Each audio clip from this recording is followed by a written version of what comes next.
श्री उपदेशामृत श्लोक 4। ददाति प्रतिगृह्णाति गुह्यमाख्याति पृच्छति भुङ्क्ते भोजयते चैव शरविधं प्रीतिलक्षणम्। দাদাতি মানে দান করেন, প্রতিগৃহ্ণাতি মানে বিনিময়ে গ্রহণ করেন, গুহ্যম মানে গুহ্য বা গুপ্ত বিষয়, আখ্যাতি মানে ব্যক্ত করেন, পৃচ্ছতি মানে জিজ্ঞাসা করেন, বুংতে মানে আহার করেন, ভোজয়তে মানে আহার করান, চ মানে ও, এব মানে নিশ্চয়, সারবিধাম মানে 6 প্রকার, প্রীতি মানে প্রীতি বা ভালোবাসা, লক্ষণম মানে লক্ষণ। অনুবাদ: ভগবত ভক্তকে প্রয়োজনীয় দ্রব্য প্রীতিপূর্বক দান, তার নিকট হতে কোনো দ্রব্য প্রতিগ্রহণ, নিজের মনে কথা ভক্তের নিকট ব্যক্ত করা এবং তার নিকট হতে ভজন বিষয়ক গুহ্য তথ্যাদি জিজ্ঞাসা করা, ভক্ত প্রদত্ত প্রসাদ গ্রহণ এবং ভক্তকে প্রীতিপূর্বক প্রসাদ ভোজন করানো, ভক্ত সঙ্গে প্রীতি বিনিময়ের এই 6টি প্রধান লক্ষণ। তাৎপর্য: এই শ্লোকে শ্রীরূপ গোস্বামী ভক্ত সঙ্গে ভগবৎ সেবার বিষয় ব্যাখ্যা করেছেন। তিনি ভক্ত সঙ্গে প্রীতি বিনিময়ে 6টি বিষয়ের উল্লেখ করেছেন, যথা ভক্তকে কিছু দান করা, ভক্তের প্রতিদান গ্রহণ করা, ভক্তের মনের কথা অন্য ভক্তকে ব্যক্ত করা, অন্য ভক্তের মনের কথা শোনা, ভক্তের দেওয়া ভগবৎ প্রসাদ গ্রহণ করা, ভক্তকে ভগবৎ প্রসাদ প্রদান করা। একজন নবীন ভক্ত অপর একজন প্রবীণ ভক্তের কাছে ভক্তি তত্ত্ব সম্বন্ধে শিক্ষা লাভ করবে।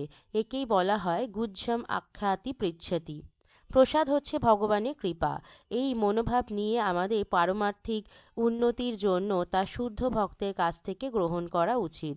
শুদ্ধ ভগবত ভক্তকে গৃহে আমন্ত্রণ করে তাকে ভগবত প্রসাদ নিবেদন করে সর্বদাই তার মনোরঞ্জনের চেষ্টা করা উচিত। তাই বলা হয়েছে ভুঙ্ক্তে ভোজয়তে চৈব। এমনকি সামাজিক ক্রিয়াকর্মে ও প্রীতি বিনিময়ের জন্য এই 6টি আচরণবিধি একান্ত প্রয়োজন। যেমন ব্যবসায়ী অন্য একজন ব্যবসায়ীর সঙ্গে সম্বন্ধ স্থাপন করতে চাইলে সে তাকে এক প্রীতি ভোজে নিমন্ত্রণ করে। ভোজসভায় সে তার মনের ইচ্ছা প্রকাশ করে এবং এই বিষয়ে সে তার অতিথি ব্যবসায়ীর মতামত জানতে চায়। কখনো কখনো তাদের মধ্যে উপহার বিনিময় হয়। এইভাবে প্রীতি বিনিময় উৎসবে এই 6টি আচার লক্ষিত হয়। শ্রীল রূপ গোস্বামী উপদেশ দিয়েছেন সঙ্গ ত্যাগাৎ সতবৃত্তে, অর্থাৎ বিষয়ের সঙ্গ ত্যাগ করে ভক্ত সঙ্গ করতে হবে। এই 6 প্রকার প্রীতি বিনিময়ের জন্যই আন্তর্জাতিক কৃষ্ণ ভাবনামৃত সংঘ স্থাপন করা হয়েছে। এই সংঘ প্রথমে একক প্রচেষ্টায় পরিচালিত হতো, কিন্তু জনসাধারণ সহযোগিতার মনোভাব নিয়ে অগ্রসর হয়ে আদান প্রদান করায় বিশ্বময় এই সংঘ বিস্তৃত হয়ে পড়েছে। আমরা সানন্দে জানাচ্ছি যে সংঘের উন্নয়ন কার্যে জনসাধারণ উদারভাবে দান করছেন।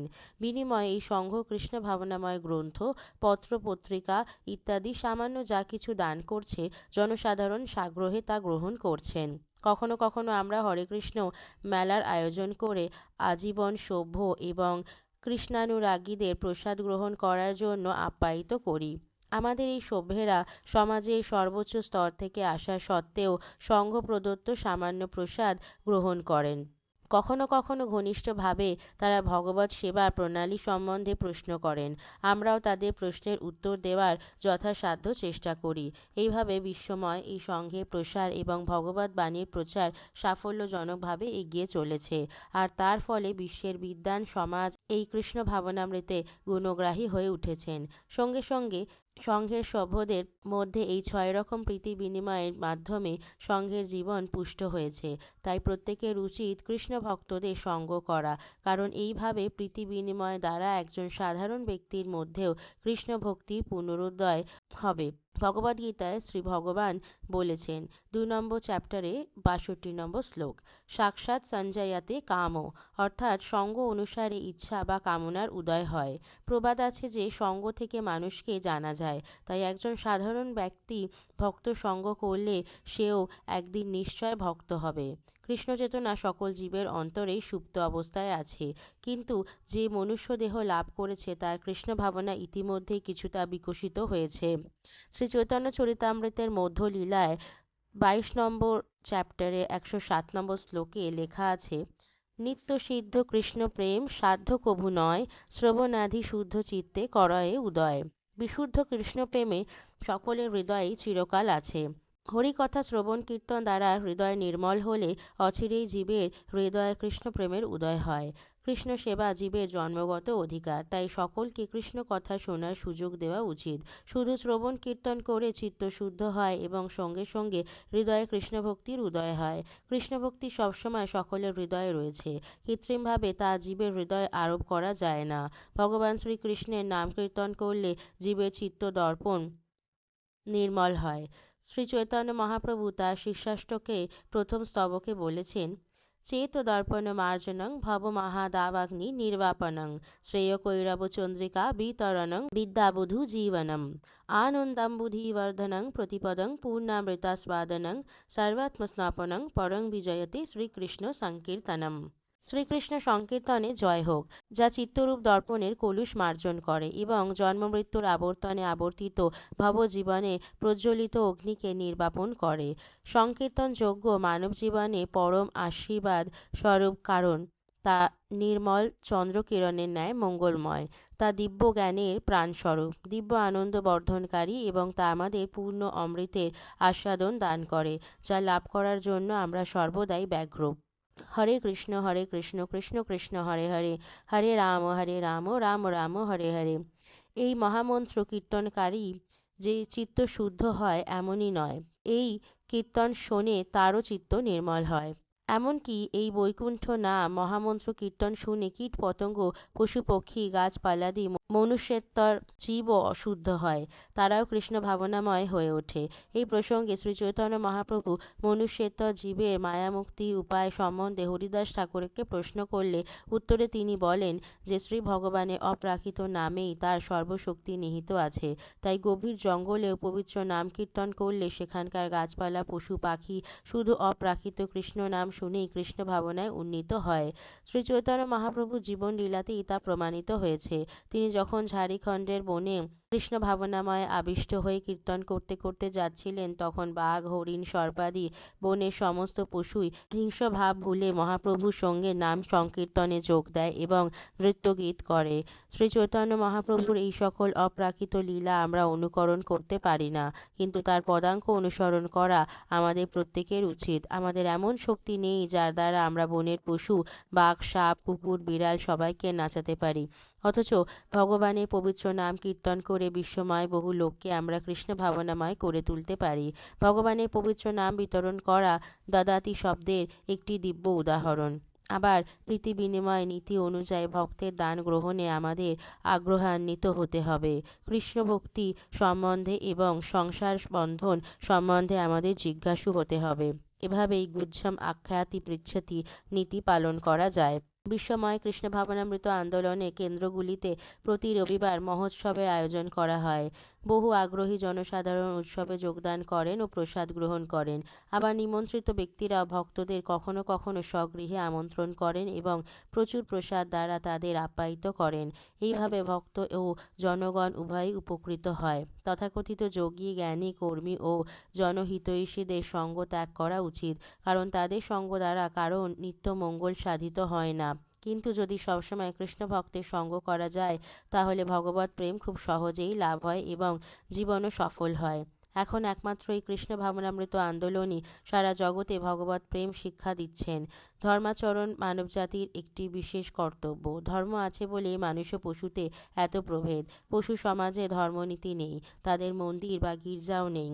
আর জগতে মানুষ যতই পতিত হোক, তাদের অবশ্য একটি বিশেষ ধর্ম আছে।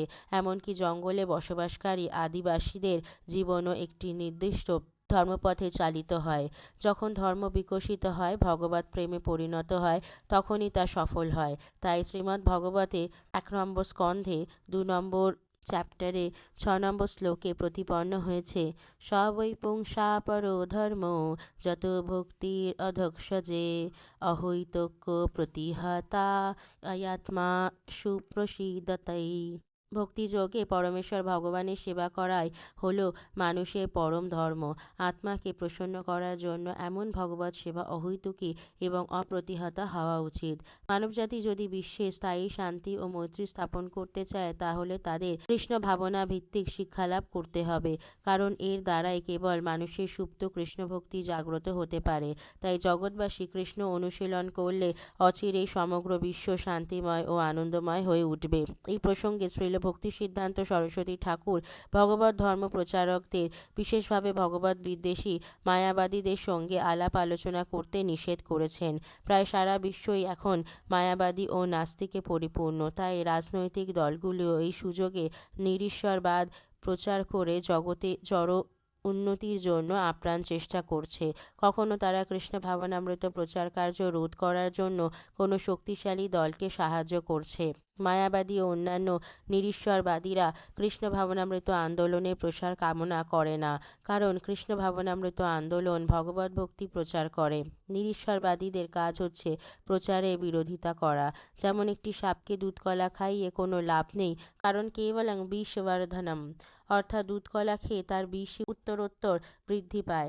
এই রকম ঈর্ষাপরায়ণ মায়াবাদী বা কর্মীদের কাছে আমাদের কথা কখনোই প্রকাশ করা উচিত নয়। সম্পূর্ণভাবে তাদের সঙ্গ ত্যাগ করা মঙ্গলজনক।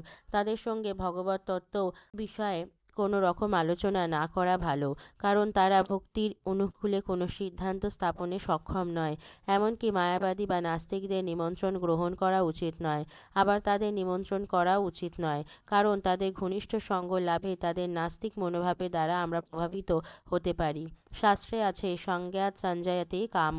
তাই শ্রী মন্মনা প্রভুও বলেছিলেন, বিষয়ের অন্ন খাইলে দুষ্ট হয় মন। এইভাবে অত্যুন্নত ভক্তই কৃষ্ণ ভক্তি প্রচারের জন্য সকলের দান গ্রহণ করতে পারেন। সেই জন্য মায়াবাদী ও নিরীশ্বরবাদীদের দান গ্রহণ করা আমাদের উচিত নয়। বাস্তবিক মহাপ্রভু সাধারণ ইন্দ্রিয় পরায়ণ ভোগীদের সঙ্গ পর্যন্ত সর্বদা ত্যাগ করতে বলেছেন। তাহলে আমরা এই সিদ্ধান্তে আসতে পারি যে বৈধি ভক্তি অনুসারে সাধুর সঙ্গে বসবাস করে ও মহান আচার্যদের পদাঙ্ক অনুসরণ করে সদ্গুরুর আদেশ ঐকান্তিক শ্রদ্ধায় সম্পূর্ণভাবে পালন করা উচিত। একমাত্র এইভাবেই আমরা কৃষ্ণ অনুশীলন করে আমাদের সুপ্ত কৃষ্ণভক্তি পুনরায় জাগ্রত করতে পারি। তাই যারা কনিষ্ঠ অধিকারী নয়, আবার মহাভাগবত নয়, অর্থাৎ মধ্যম অধিকারী, তাদের উচিত ভগবত বিগ্রহের সেবা করা, ভক্তদের সঙ্গে মৈত্রী স্থাপন করা, অজ্ঞদের কৃপা করা, কিন্তু ভগবত বিদ্বেষী অসুরদের সঙ্গ ত্যাগ করা। এই শ্লোকে শ্রীরূপ গোস্বামীপাদ শ্রী ভগবানের সঙ্গে প্রীতি বিনিময় ও ভক্তের সঙ্গে মৈত্রী স্থাপনের এক সংক্ষিপ্ত পরিচয় দিয়েছেন। তদাতি শব্দ ব্যবহার করে তিনি উপদেশ দিচ্ছেন যে উন্নত ভক্ত তার আয়ের অর্ধেক ভক্ত ও ভগবত সেবায় ব্যয় করেন। শ্রীরূপ গোস্বামী তার নিজের জীবনে দৃষ্টান্ত স্থাপন করেছেন।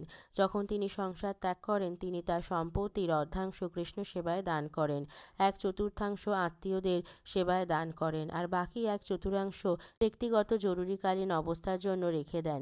এই দৃষ্টান্ত সকল ভক্তের অনুসরণ করা উচিত। প্রত্যেকের আয়ের অর্ধাংশ শ্রীকৃষ্ণ ও কৃষ্ণভক্ত সেবায় ব্যয় করা উচিত। এখানেই দদাতি শব্দের সার্থকতা। পরের শ্লোকে শ্রীরূপ গোস্বামীপাদ কী ধরনের বৈষ্ণবকে বন্ধুরূপে গ্রহণ করতে হয় ও কিভাবে বৈষ্ণব সেবা করতে হয় সেই বিষয়ে উপদেশ দিয়েছেন। জয় জয় শ্রীল প্রভুপাদ কি জয়। প্রবন্ধটি ভালো লাগলে অন্যদের সাথে শেয়ার করবেন, চ্যানেলটি সাবস্ক্রাইব করবেন আর কমেন্টে লিখবেন হরে কৃষ্ণ হরি বল। ধন্যবাদ।